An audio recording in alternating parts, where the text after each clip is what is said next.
2 years ago, I had no idea na yung nag-message sa akin ng gorgeous to one of my story on IG who turned out to be my soon-to-be husband, my better half, and my person.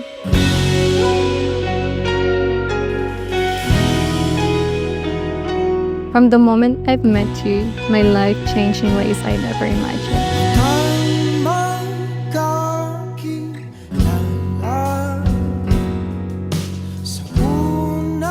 For the longest time, I really thought I was not capable of loving again, and always thought maybe I'll be better on my own. Until you came along. It was like finding a part of me that I didn't know was missing. You have made me feel like the most loved, cherished, and seen person in the world. Itinuro ng aking Panginoong Jesucristo na sa pagkakasal ay pinapagsasama ng Diyos ang lalaki at babae upang maging isang laman lamang sa paningin ng may kapal.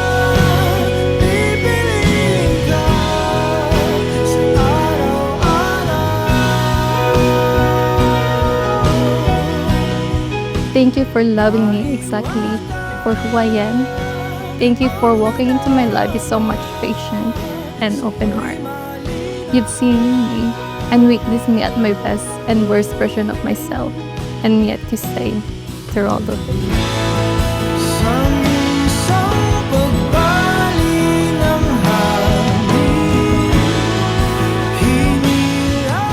At ang dalawa ay magiging isang laman.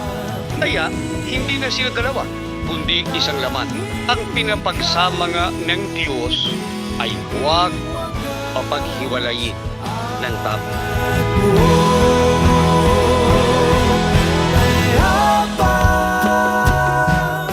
Thank you dahil dumating ka sa buhay ko. Thank you dahil binigay ka sa akin ni Lord. And thank you dahil sa'yo napalapit ulit ako sa Panginoon. Thank you dahil love sa'yo, nagbago ako. Hindi lang para sa atin, para rin sa sarili ko. Thank you Lord dahil sa'yo nagagawa ko yung mga bagay na hindi ko akalain magawa. Dahil sa'yo, yung love mo, nasave mo ako. At the age of 29, like yung mindset ko noon, like, akala ko hindi na talaga ako magkakaroon. Okay na ako, kahit ako lang, pero hindi yun expect 2 years ago na meet ko siya. I'm so thankful na meet ko siya.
Totoo na ba yan? Ayaw nga.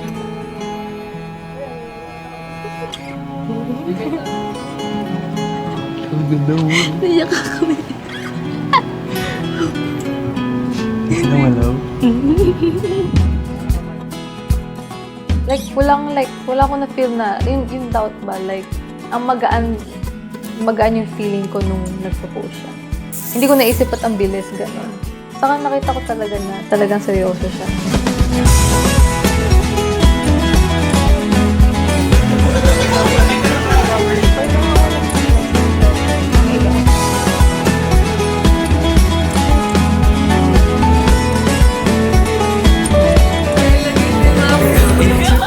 And sa araw na ito, love, hinipili kita bilang balang asawa, kundi best friend, kakampi, at kakulitan everyday. And I promise ko sa'yo na gano'n ka ka-moody,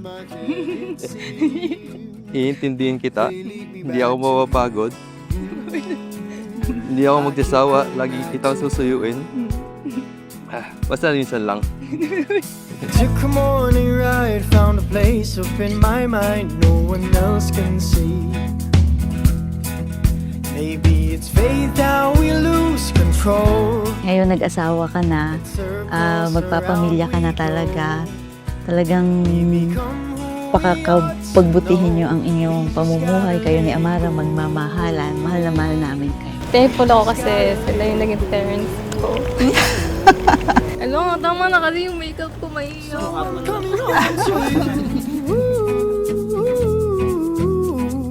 you. You're all I need, the very air I breathe. You. Oh, oh, oh, oh, oh, oh.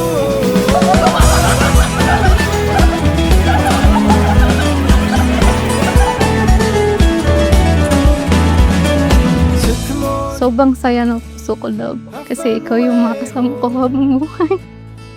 I'm so grateful that I have found a calm and gentle love I have always prayed for. I thank God for blessing me with you. Yeah. Being able to have you in my life is an honor and gift from God. I will stay no matter what circumstances and challenges we encounter. I promise to you, nabibigay ko lahat.